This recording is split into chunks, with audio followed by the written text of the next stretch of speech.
Donc le grand perdant, ça sera qui? L'épargnant français qui a gardé tout en euros sur son compte en banque, sur un petit livret A, bah lui, il sera mort. Il sera fini, terminé, au revoir. Toutes ces années, entre guillemets, à épargner, à pas faire de resto, ceci, cela, pour mettre un petit bas de laine de côté, lui, il est mort. Pourquoi? Parce que quand on va sortir de l'Union européenne, on sera obligé d'avoir une monnaie qui sera moins forte. Ça sera un sacrifice à court terme qui nous permettra de, à mon avis, redevenir compétitif, mais ça se fera dans la souffrance. Et la souffrance du petit épargnant ou celui qui n'a pas un actif qui est anti-inflation, anti-fragile, d'accord? Donc c'est pour ça que vous devez vraiment réfléchir, si vous avez de l'épargne, à vous débancariser, à pas être en euros et à avoir des solutions de sortie. Il y en a plein. L'or, c'est une solution de sortie, il y en a d'autres, d'accord? Mais ça, c'est vraiment le truc qu'il faut... des comptes en devises, par exemple, Ouais, et des devises qui tiennent la route. Voilà, mais on les connaît. Il faut se mettre à l'abri rapidement parce que c'est le genre de choses qui toquent pas à votre porte. Ça arrive et quand ça arrive, c'est déjà trop tard.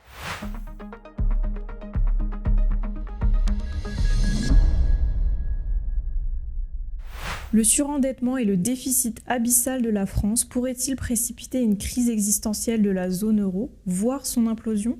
Alors, le surendettement de la France est déjà une réalité, et une réalité qui est un fait depuis déjà plusieurs années. La zone euro, je pense, est déjà au bord d'une implosion pour tout un tas de raisons. C'est que vous avez au sein de la zone euro deux grandes typologies de pays.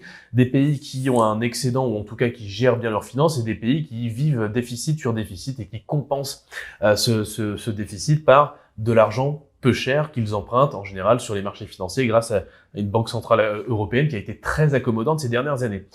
Le souci, c'est qu'on est rentré dans une ère de taux élevés. On a des taux directeurs qui sont autour de 3, 3,5. Donc, les États qui sont en déficit empruntent très cher. Et les États qui empruntent très cher sont en général les États qui ont le contrôle des finances les moins bons. Vous avez aujourd'hui, je pense, une vraie dichotomie au sein de l'Union européenne entre ces pays qui arrivent à plus ou moins un peu gérer leurs finances, mais qui se sont tapés une récession, Allemagne et pays du Nord, pour faire très simple, pour schématiser, et les pays du Sud, Portugal, Italie, Espagne, France, Grèce, qui vivent déficit sur déficit au jour le jour. Vous avez la cigale et la fourmi qui s'affrontent dans cette Union européenne. Je pense qu'elle est déjà en train d'imploser. Vous avez des élections en Allemagne qui ont quand même reflété une tendance absolument folle. Vous avez le parti de l'AfD, donc Alternative für Deutschland, donc c'est le parti de droite qui est monté et qui est plutôt pro, on va dire Germanexit, sorti de l'Allemagne, de l'Union européenne, qui a monté. Et puis d'ailleurs, quand vous regardez la carte de l'Allemagne, c'est marrant parce que vous avez une scission Allemagne de l'Est, Allemagne de l'Ouest. On a l'impression d'être dans les années 89-90, où vous avez le côté soviétique qui est AfD, le côté, on va dire, un peu OTAN, Allemagne de l'Ouest, qui est lui CDU, donc c'est le parti chrétien, Christliche Demokratische Union, donc c'est le parti chrétien-démocrate allemand, voilà, traditionnel, classique, le parti un peu de Merkel. Donc moi je pense que déjà les Allemands et ceux qui gèrent bien leurs finances, les pays du Nord vont peut-être sortir, ou ont une vraie volonté de sortir parce qu'ils se rendent compte que ça ne va plus du tout dans le sens de leurs intérêts, cette Union européenne. Et le fait que la France, on va dire, se précipite dans les abysses, c'est même pas forcément un argument parce que c'était déjà le cas avant. Bon, la France dans l'Union européenne, je pense que les Allemands n'en ont que faire. Si la zone euro implose, quelles seraient les conséquences économiques pour les États membres et leurs citoyens? Alors là, c'est une question extrêmement complexe à laquelle ne savent pas répondre d'ailleurs la plupart de ceux qui envisagent des scénarios en Frexit, Deutschexit, Nederlexit, etc. Il est clair que tout le monde serait dans la panade si le processus de dislocation s'enclenchait. Alors, on pense tous que l'Allemagne a accumulé des excédents, etc. Mais elle les a accumulés essentiellement sur des pays européens tiers, comme l'Espagne, l'Italie, le Portugal, dans une moindre mesure la France. C'est-à-dire qu'en fait, ce qui aujourd'hui fait un peu la richesse de l'Allemagne, c'est les promesses de remboursement des soldes positifs pour l'Allemagne par rapport à des Italiens ou des Espagnols qui ont des soldes négatifs qui se chiffrent en centaines de milliards. Et je me demande d'ailleurs si pour l'Italie, on ne serait pas proche des 1000 milliards. Si l'Italie, l'Espagne, le Portugal, la France, du jour au lendemain, voient leur monnaie chuter, leur situation économique devenir extrêmement difficile, comment pourraient-ils rembourser leur solde à l'Allemagne ? La richesse de l'Allemagne, c'est les promesses de remboursement d'autres pays, en quelque sorte. Je schématise, mais c'est ça. Donc, l'Allemagne aurait aussi des gros problèmes, parce qu'on dit aujourd'hui que c'est peut-être l'Allemagne qui pourrait se dire nous, on supporte plus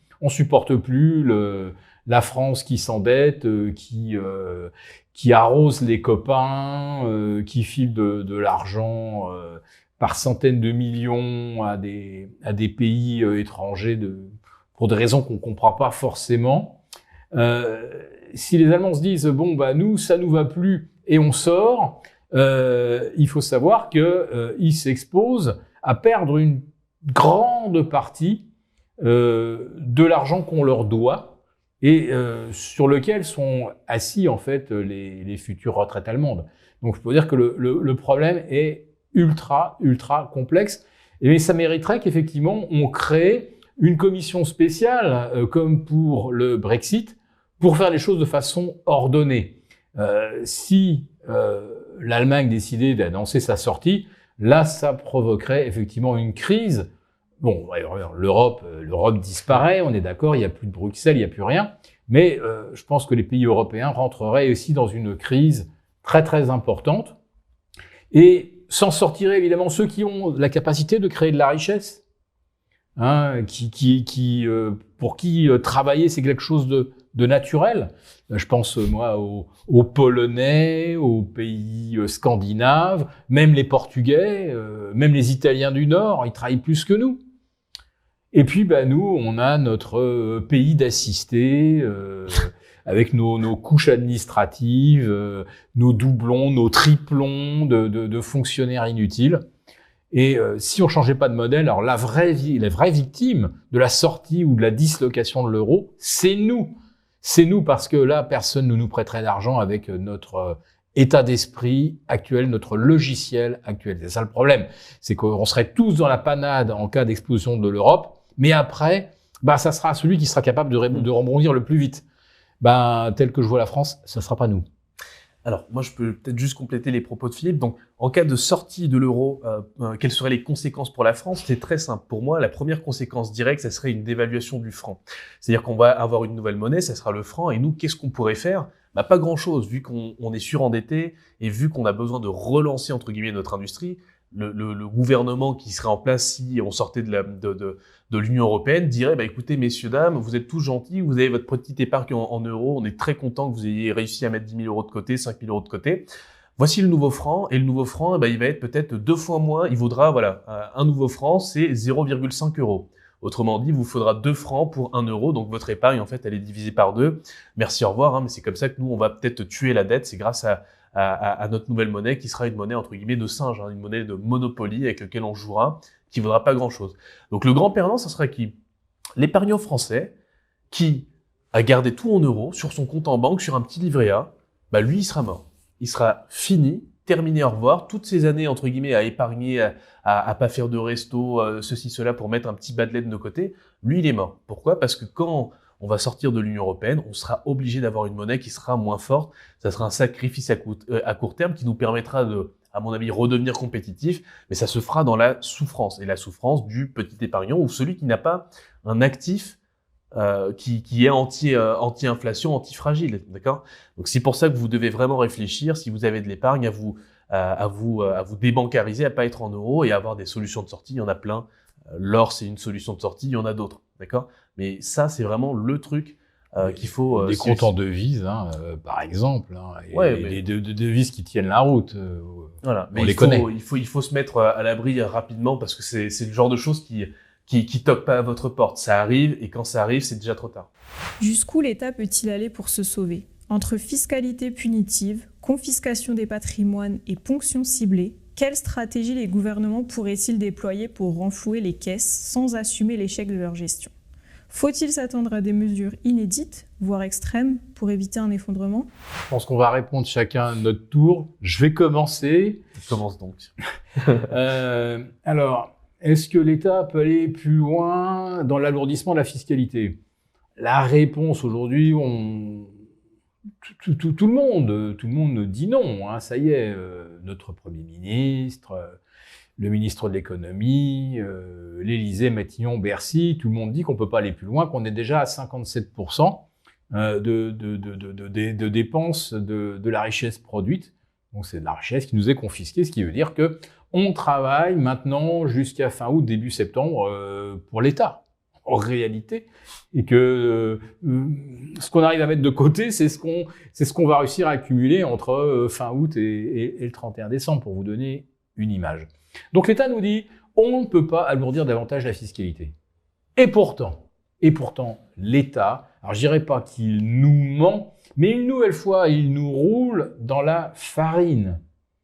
Parce que si l'État n'augmente plus la fiscalité, ces petites recettes de poche, les taxes sur les tabacs, les alcools, tout ce qu'on veut, les carburants, etc., bon là, il dit qu'il n'y touche pas.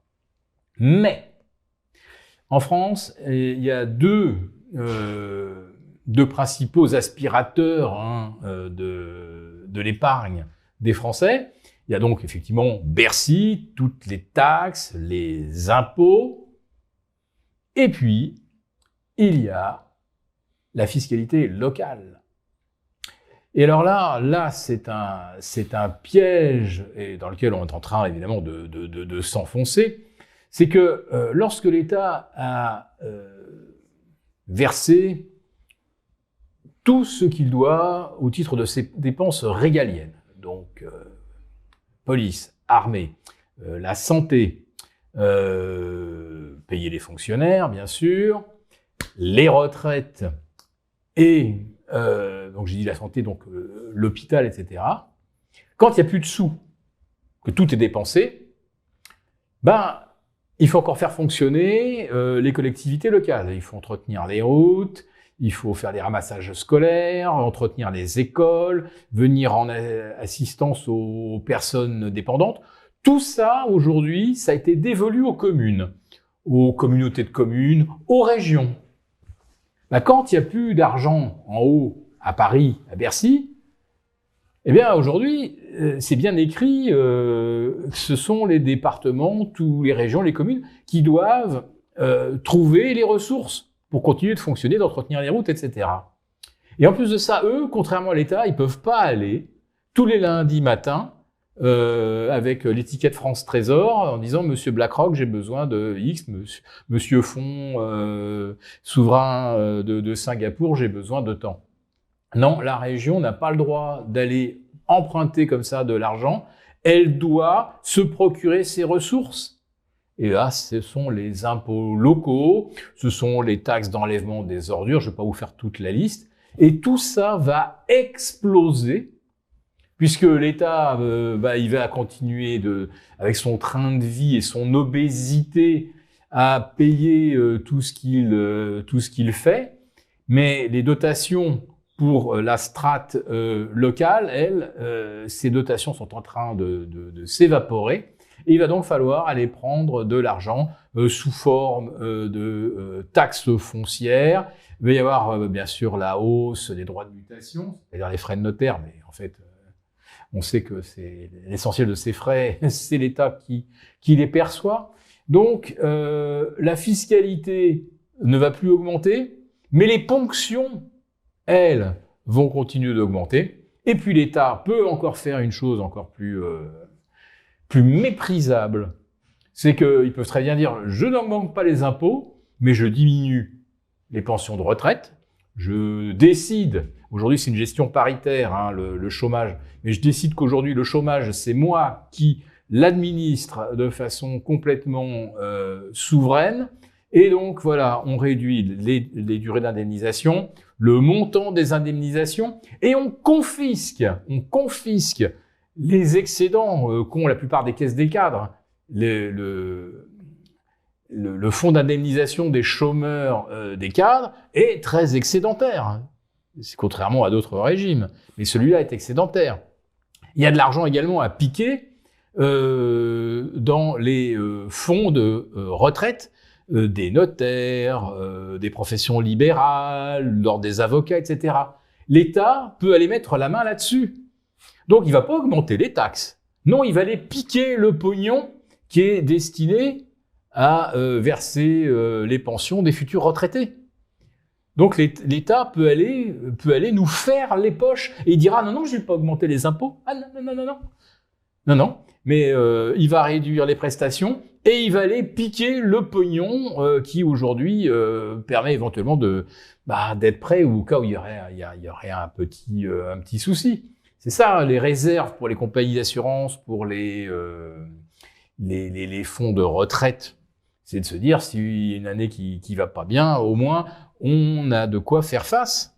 Ben là, l'État va tout ratisser. Donc l'État, il n'a pas fini, il a encore des capacités de nuisance terribles. Et puis une fois donc qu'il aura désindexé les retraites, baissé les pensions, les indemnités chômage, déremboursé les médicaments, déremboursé les congés maladie, et qu'il y aura plus d'argent, eh ben là, il peut encore dégainer.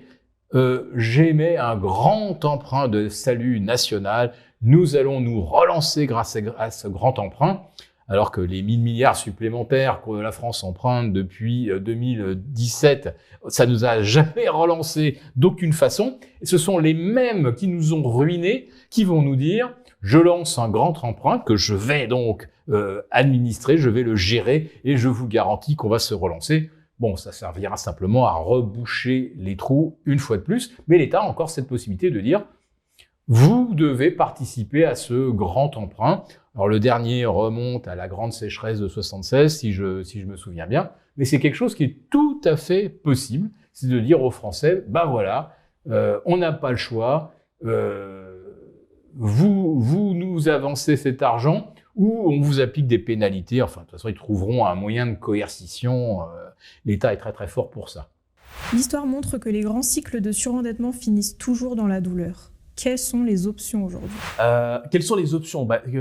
Très simple, pour compléter les propos de Philippe juste avant, quand en fait vous voyez que l'État agit en fait comme un prédateur, parce qu'aujourd'hui c'est un petit peu ça, quand l'État a trop de puissance, l'État agit comme un prédateur. Quelles sont les solutions face à ça ? Moi je vous le dis, fuyez pauvre fou, c'est un petit peu comme dans c'est Gandalf. Dans Gandalf, ouais, c'est ça, dans le Seigneur des Anneaux. Moi je vais m'adresser à vous, mais de façon vraiment amicale. Les gens qui sont derrière cette caméra ont mon âge en fait, hein. Vous avez peut-être 30 ans, 30, 35 ans, 40 ans. Réfléchissons de façon intelligente, les amis. On a un État qui est à bout de souffle. On a un État qui prend la moitié, voire même les 3/4 de notre salaire pour le redistribuer justement aux retraités, aux gens qui bossent pas et aux politiciens qui vont faire des retraités. Ils ne bossent plus, mais ils ont cotisé. Oui, ils ont cotisé pour 1 euro qu'ils ont cotisé, ils en reçoivent 1,5. Donc bon. Non, c'est malheureusement je suis obligé de m'inscrire en faux. C'est parti là. C'est parti pour le débat. Je suis obligé de m'inscrire en faux, c'est-à-dire que aujourd'hui l'argent mis de côté par les retraités et notamment les retraités du privé, ils mettent 1 et on leur crédite 0,80 voire moins. Et les régimes de retraite du privé ont été littéralement pillés. Moi, je vais te dire un truc, pour le public. Je suis obligé moi aussi de m'inscrire en faux, mais nous, on va donner 1 et on va recevoir 0,2, voire même on n'aura rien. C'est-à-dire que c'est assez logique qu'avec une personne aujourd'hui qui a 30-35 ans, qui cotise, n'aura rien à la retraite parce qu'il n'aura même pas de retraite. On va lui mettre l'âge de départ à la retraite à 70, 75 ans, mais avec tous les perturbateurs endocriniens, toutes les conneries que tu bouffes, ça se trouve à 65 ans, t'es mort. De toute façon, il n'y a plus d'urgence, il y aura bientôt plus d'urgence. Donc, de toute façon, dès que tu auras un problème, tu seras mort. Ça va soulager le régime des retraites. Donc, j'ai envie de te dire, si vous êtes jeune, que vous regardez cette vidéo, à un moment donné, il faut arrêter les conneries. Vous cotisez, vous donnez la moitié de vos revenus. Pourquoi ? Pour financer des gens qui ont foutu votre pays en l'air. Super, hein, les politiciens continueront à le foutre en l'air.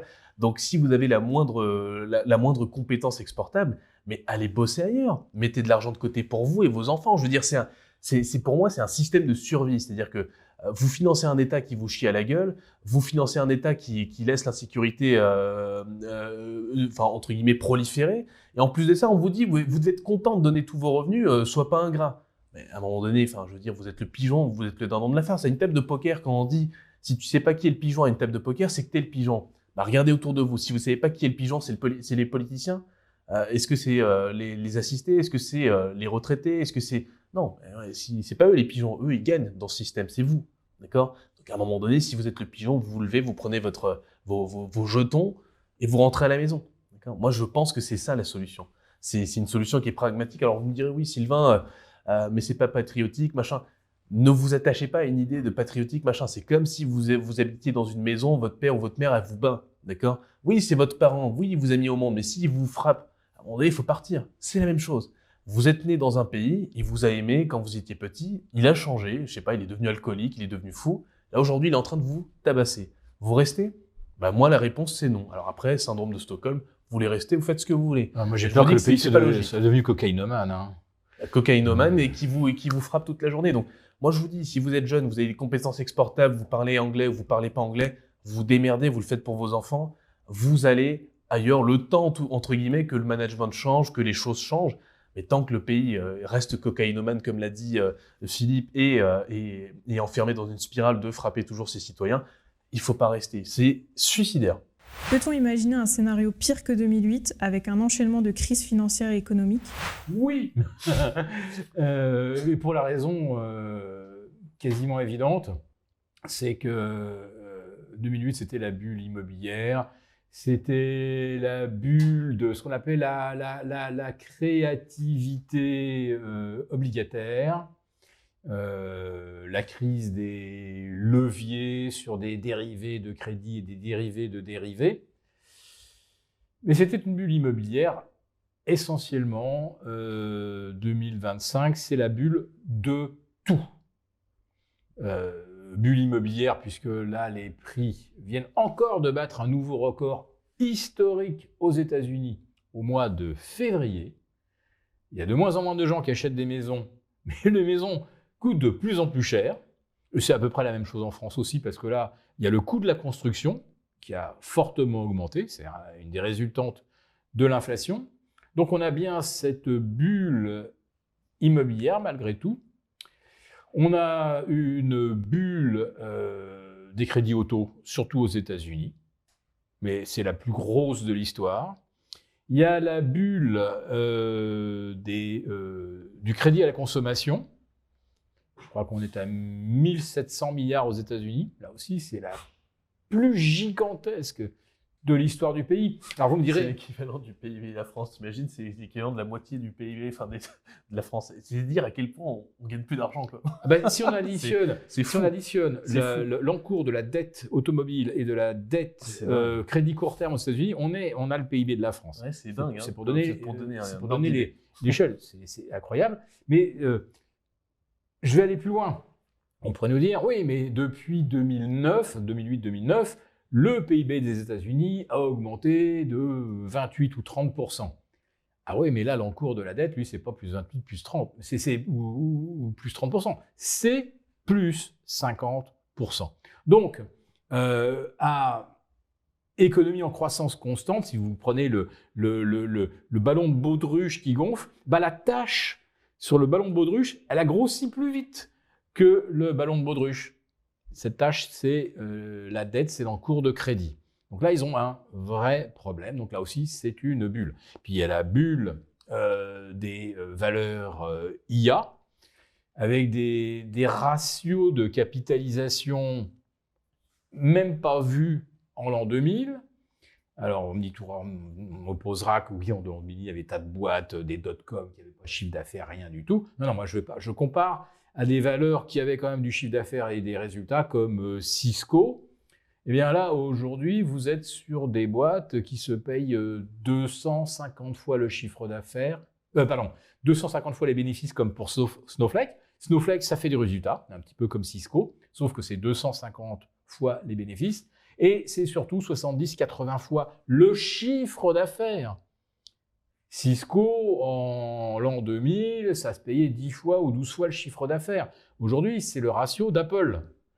Mais quand vous prenez Nvidia, la grande vedette, Nvidia qui vaut maintenant 3300 milliards, et ça se tire la bourre avec Apple, tantôt c'est Apple devant, tantôt c'est Nvidia. Ce qui est l'équivalent de la dette française.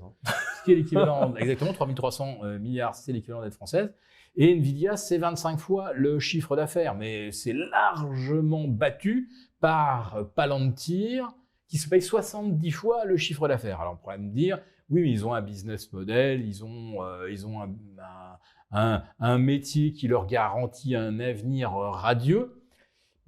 Sauf que Palantir, à ma connaissance, pour l'instant, il a 4 clients. Alors, déjà, quand vous avez une très très grosse boîte où vous vous dites, il y a 10 clients, mais il y en a déjà 2-3 qui sont très très importants, il ne faudrait pas qu'il y en ait un qui leur claque dans les pattes.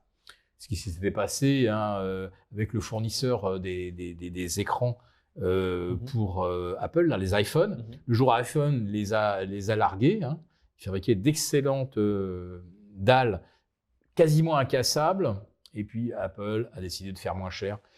Voilà, ils ont perdu leur gros client. Imaginez que Palantir perde, ou que son principal client, c'est-à-dire CIA et NSA, disent on réduit un peu les budgets. Il va se passer quoi pour Palantir? Voilà. Et ça se paye, 70 fois le chiffre d'affaires. Donc là, on est dans une méga bulle. Alors, toujours habillé, évidemment, d'un discours rationalisant, en vous disant, mais tu peux pas comparer la courbe de progression de Palantir à celle de Stellantis, ou même d'un bon élève comme Saint-Gobain. Regarde, c'est un truc, c'est exponentiel. Tout ce qui était exponentiel en 2000, on voit ce que c'est devenu. Donc, il y a cette bulle aussi boursière. Et donc, je n'arrive pas à trouver en fait un domaine dans lequel il n'y a pas de bulle. Et la plus gigantesque, on en parle depuis déjà plus d'1 heure, c'est évidemment la dette. Et la dette qui, le plus souvent, n'est que, pour moi, le sommet d'un iceberg de corruption. C'est-à-dire qu'en fait, on l'a découvert avec les États-Unis, avec les investigations du DOJ, 4 700 milliards de dollars de budget qui ont été votés par le Congrès. Mais une fois qu'on a décidé qu'on allait utiliser 4 700 milliards de l'argent du contribuable américain et des entreprises, je les mets dans les contribuables, eh bien on perd la trace de ces 4 700 milliards. Sur 9 000 milliards, il y a 4 700 milliards qui sont votés et ensuite, on ne sait pas ce que ça devient. Et puis maintenant qu'on a investigué, on voit ce que ça devient. Ça sert effectivement à financer l'USAID. L'USAID qui est, on va dire, l'agence bis de la CIA, qui orchestre les coups d'État du Maïdan, les révolutions de couleur, etc., qui corrompt les médias occidentaux ou autres pour soutenir les thèses qui leur vont bien. Est-ce que le contribuable serait d'accord pour que son argent soit utilisé, par exemple, pour que, on fasse pression sur les juges roumains pour qu'ils annulent le premier tour de l'élection? Voilà, c'est à ça que ça sert, l'argent de l'USAID, pour vous dire. Et puis, il y a des gaspillages fantastiques, et puis il y a des tas de fonctionnaires aux États-Unis dont on est incapable de dire qu'est-ce qu'ils font. Tout ce qu'on peut dire, par contre, c'est qu'ils sont à 250 000, 300 000 dollars par an. Ils ont du mal à justifier ce qu'ils font. Et voilà, c'est un système qui devient à moitié mafieux, à moitié, ça ressemble un petit peu à ce qui était l'URSS avant la chute du mur, c'est-à-dire des oligarques qui vivent sur la bête. Donc on a battu quelque part économiquement l'URSS et on est en train de devenir, nous en Europe, l'UERSS. Mais c'est fou, ce retournement de l'histoire. C'est un système qui est à bout de souffle. Et pour répondre à la question, est-ce que ça peut être pire que 2008 ? Oui, bien sûr que ça peut être pire que 2008, parce qu'en 2008, on n'était pas sur... En fait, 2008, ça a été le premier, on va dire, ça a été le premier choc qui a fait... Enfin, c'est le premier domino qui commence, entre guillemets, à entraîner la chute de l'Union européenne. Moi, je pense que 2020, ça a été l'accélérateur de cette chute. Et là, en fait, 2025, l'élection de Trump, ça va être le domino final.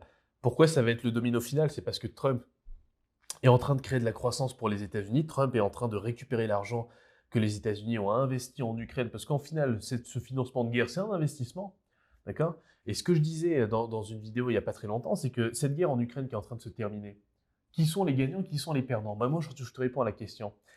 Les perdants, c'est la France et l'Union européenne. Pourquoi? Parce qu'on a mis 200 milliards tous ensemble avec l'Union européenne.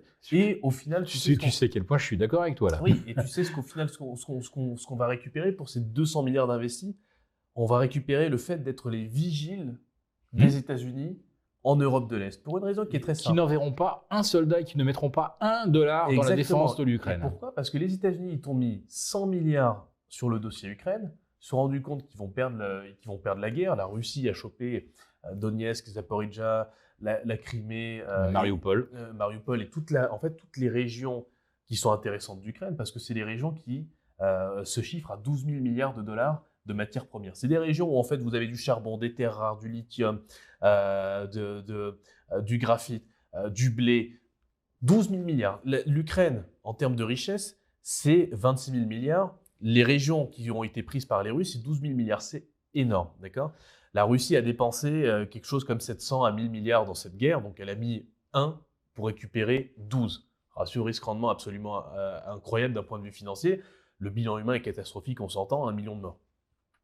Les États-Unis ont perdu cette guerre. Ils ont mis 100 milliards. Ils se rendent compte qu'ils sont en train de perdre, que la Russie va récupérer 12 000. Donc, qu'est-ce qu'ils font? Ils sont en train d'aller négocier avec la Russie. Ils ont envoyé une délégation d'Arabie Saoudite. Ils se sont dit, bon, les gars, mettons-nous d'accord. La Russie et l'Ukraine, les États-Unis et l'Ukraine vont se rencontrer à Washington demain. Alors, nous, on tourne une vidéo aujourd'hui, donc ils ne sont pas encore rencontrés. On verra ce qui se passe, mais vont signer un deal. Et qu'est-ce qui se passe? Nous, les Européens, on a mis 200 milliards. On va finir vigile des États-Unis en Europe de l'Est. Donc forcément, qu'est-ce qui va se passer? Ça va entraîner une crise qui va être de plus en plus importante en Europe, parce qu'on comptait, en fait, on a envoyé 200 milliards en Europe de l'Est et on comptait récupérer cet argent plus les intérêts à la reconstruction. Pour reconstruire l'Ukraine, c'est 480 à 500 milliards qu'il faut mettre sur la table. Forcément, c'est des marchés publics.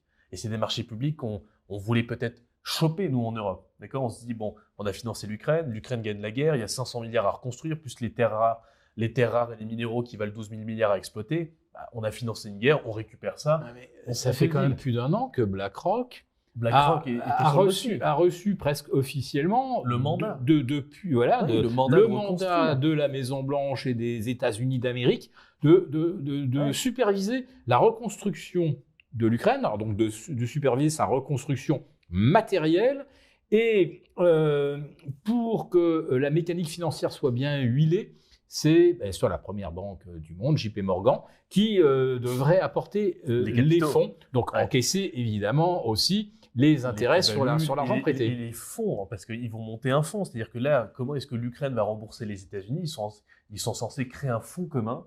50% de l'exploitation des ressources va aller sur ce fonds, sera géré très probablement par un asset manager bien connu. Tiens, pour détendre l'atmosphère, Donald Trump dit, bon, maintenant, là, l'Ukraine, là, il nous doit 500 milliards. Comme tu dis. Alors, il a mis 100, il réclame 500, ça c'est magnifique. C'est excellent. Donc voilà, il a mis 100, il réclame 500.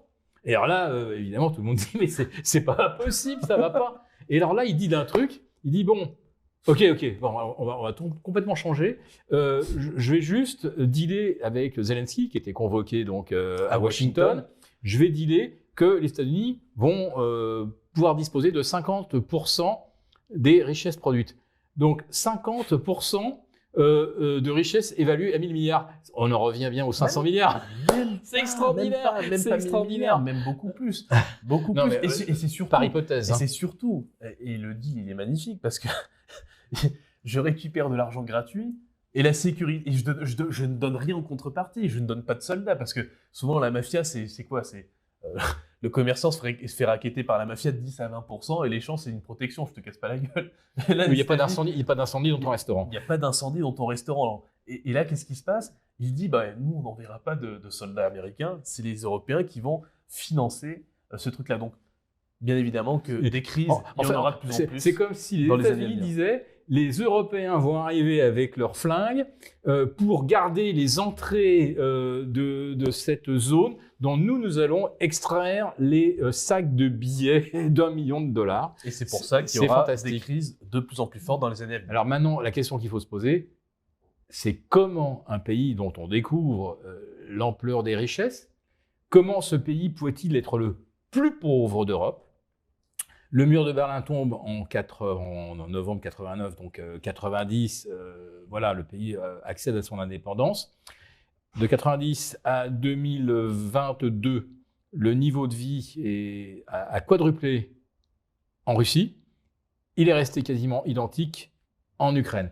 Imaginons la Corée du Sud ou le Japon disposant des réserves de l'Ukraine. Mais je pense que les États-Unis, aujourd'hui, ils seraient derrière le Japon. Donc, il faut bien se demander, qu'est-ce qu'était l'Ukraine avant que la guerre n'y éclate, pour qu'un pays qui regorge d'autant de richesses soit le plus pauvre d'Europe, mais en revanche, suscite les appétits des États-Unis. Et puis, quand tu disais que les Américains ne nous font pas de cadeaux, il faut quand même dire qu'un des grands tournants, outre 2020, le Covid, le quoi qu'il en coûte, etc., c'est quand même le sabotage de Nord Stream. Parce que c'est là que d'un seul coup, l'Europe n'a plus d'énergie et perd toute sa compétitivité. Donc, c'était, je crois, septembre ou fin août 2022, le sabotage de Nord Stream par les Américains, c'est quand même là aussi quelque chose qui nous a plombé. Et là, on serait en droit de réclamer aux Américains des centaines de milliards de dédommagements pour les dégâts que cela a causés. Et nous ne réclamons rien.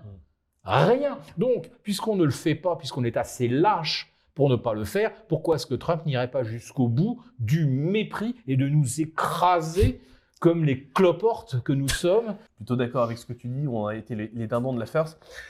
Et pour conclure, allez, la seule chose, si on devait retenir qu'une seule chose de cette vidéo, pour moi, c'est si vous êtes jeune, ne faites pas l'erreur de vous dire... C'est comme si tu étais dans une relation, tu as aimé quelqu'un, ce quelqu'un est devenu l'opposé de la personne que tu as aimée, et tu te dis, et tu vis avec l'image du passé de cette personne-là. Si vous êtes jeune, ne vivez pas avec l'image que vous avez de la France d'il y a 20 ou 30 ans, parce que quand nous, on était jeunes, on était petits, ça n'avait rien à voir, d'accord ? On avait le Concorde, on avait les puissances nucléaires, on avait créé le TGV, on avait toutes ces choses-là, d'accord ? Aujourd'hui, ça n'a plus rien à voir. La France de 2025, c'est une France où on vous dit de faire pipi sous la douche pour que le climat se rafraîchisse d'1 degré. C'est lunaire, d'accord ? Vous viviez pas dans le même pays. Vous viviez pas dans un pays de croissance, de progrès, etc., de développement technologique. Vous viviez dans un pays d'assistés, de débiles, d'accord ?